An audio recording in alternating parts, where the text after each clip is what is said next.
Disney World is one of those vacations where you can spend an unbelievable amount of money and somehow still end up stressed, exhausted, and speed walking through a crowded park at 7:45 in the morning wondering why your relaxing vacation suddenly feels like a competitive sport. And after years of Disney trips, we realize something really important. The best Disney splurges usually aren't the biggest or most expensive ones. They're the little upgrades that make the trip feel easier, calmer, more magical, and more like a vacation. Because if I'm already spending thousands of dollars to be at Disney, I want the trip to actually feel special. I want the balcony coffee, the fireworks after dinner, the walk back from Epcot at night instead of standing in another bus line, the moments where you stop and think, okay, this is why we came. So in this video, we're talking about the Disney splurges that genuinely improve your vacation, not just drain your wallet.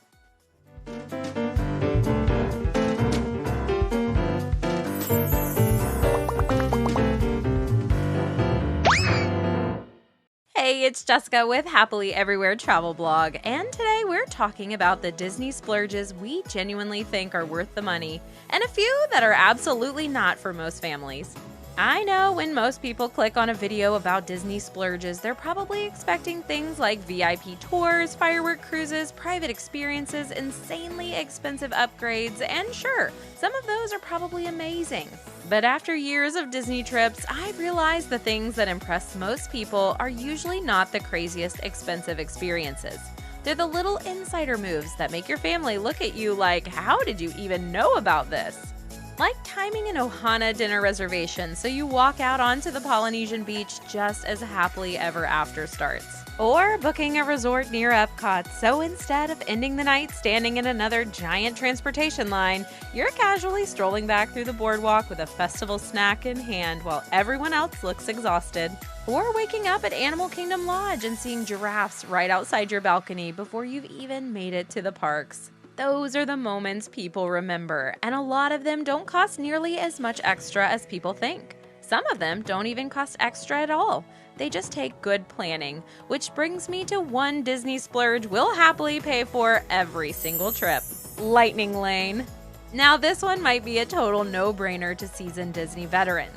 But if you're newer to Disney planning, Lightning Lane is Disney's paid skip-the-line service that lets you reserve return times for attractions instead of waiting in the full standby queue. There are a couple different versions of it now, multi-pass and single-pass Lightning Lanes, and if you want a full breakdown, we actually have an entire video on the channel explaining exactly how it all works, because Disney did not make this system simple. But for us, Lightning Lane is one Disney splurge we'll happily pay for every single trip. Because at Disney, time is money. And personally, I don't like spending my hard-earned Disney budget standing in 2-hour lines if I don't have to. We buy Lightning Lane every trip because it genuinely makes the vacation feel less stressful and more enjoyable, especially with kids, during busy seasons or when it feels like the surface of the sun outside. Now, ideally, I absolutely think Lightning Lane Multipass is worth it if it fits your budget. Being able to skip major waits and move through the parks more efficiently completely changes the pace of the day. But if you have a larger family or tighter budget, I still think there are a few rides where the single pass Lightning Lane is completely worth considering. Specifically, Guardians of the Galaxy in Epcot, Rise of the Resistance in Hollywood Studios, and Flight of Passage in Animal Kingdom, because these are the rides where one standby line can easily eat up hours of your day. And personally, I do not want my vacation revolving around trying to outsmart a line before I've even had coffee. I would much rather sleep in a little longer, grab breakfast, ease into the parks, and still ride the headliners. Because for us, Lightning Lane is less about cramming more into the day and more about making Disney feel easier, calmer, and way more enjoyable. One of the biggest things we're willing to splurge on at Disney is anything that saves time, reduces transportation stress, and makes the vacation feel smoother overall, which is exactly why we love Disney resorts with walking access so much. Whether that's strolling back from Epcot through the boardwalk at night, walking to Magic Kingdom from the Grand Floridian or the Contemporary, or casually wandering over to Disney Springs from Saratoga Springs for dinner, there is just something so nice about skipping the transportation chaos and being able to move at your own pace.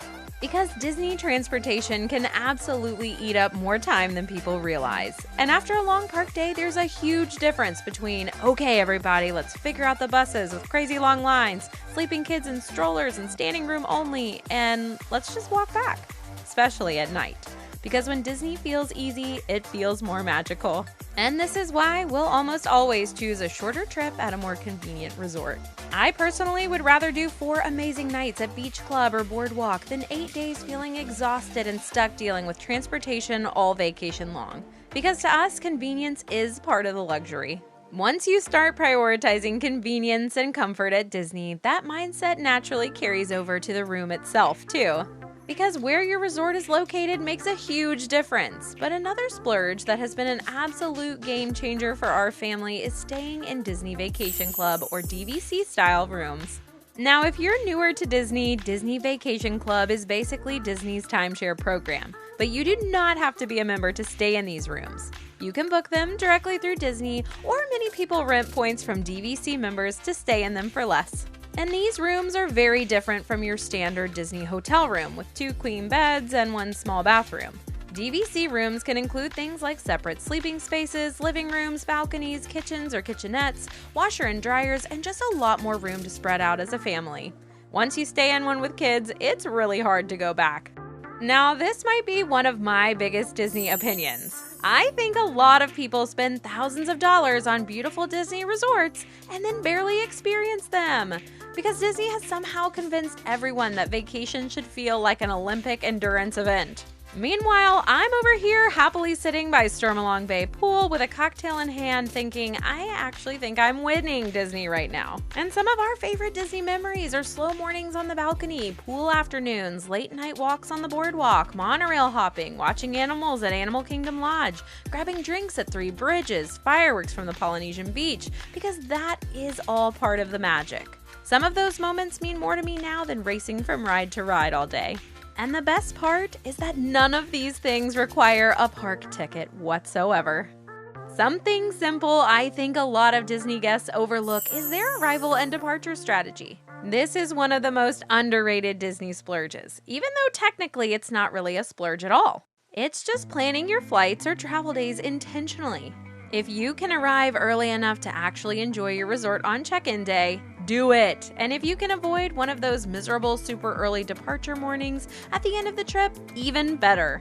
Because one thing people forget is that you're paying for those resort days, whether you fully use them or not. Even on check-in and check-out day, you still have access to all of the resort amenities. The pools, the restaurants, the transportation, activities, everything. Plus, Disney has even started offering promotions during parts of the year where guests get free water park admission on check-in day, which is a great bonus. Arrival day has actually become one of my favorite parts of the vacation. Dropping off the bags, exploring the resort, getting a drink, enjoying the pool, having a nice dinner, watching fireworks, finally getting that feeling of, okay, the vacation officially starts now. That slower first day completely changes the tone of the trip for us. So even if it costs a little bit extra for an earlier flight, it's worth it. Okay, controversial opinion. I do not think most character dining is worth the money. I know, I said what I said, but the good ones, absolutely worth it. For us, Akershoes and Epcot for the princesses, Topolino's Terrace Breakfast with Mickey and the gang over at the Riviera, Storybook Dining at Artist Point for the fun, whimsical atmosphere, and Be Our Guest for the castle vibes, and of course, the Beast.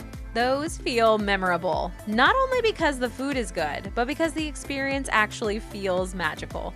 And that's the difference. If I'm paying Disney prices, I want the experience to feel special, not just rushed eggs and chaos in a banquet hall for double the price. Another dining splurge that has created some of our favorite Disney memories is planning dinners around fireworks or nighttime atmosphere without paying extra for a dessert party or a private event. Like timing a dinner at California Grill so you can walk out onto the observation deck for happily ever after afterwards, grabbing dinner at Narcoossee's and heading down to the boat dock for the electrical water pageant, or eating a meal at Topolino's Terrace and bringing back your receipt to watch the Epcot fireworks from the terrace later on.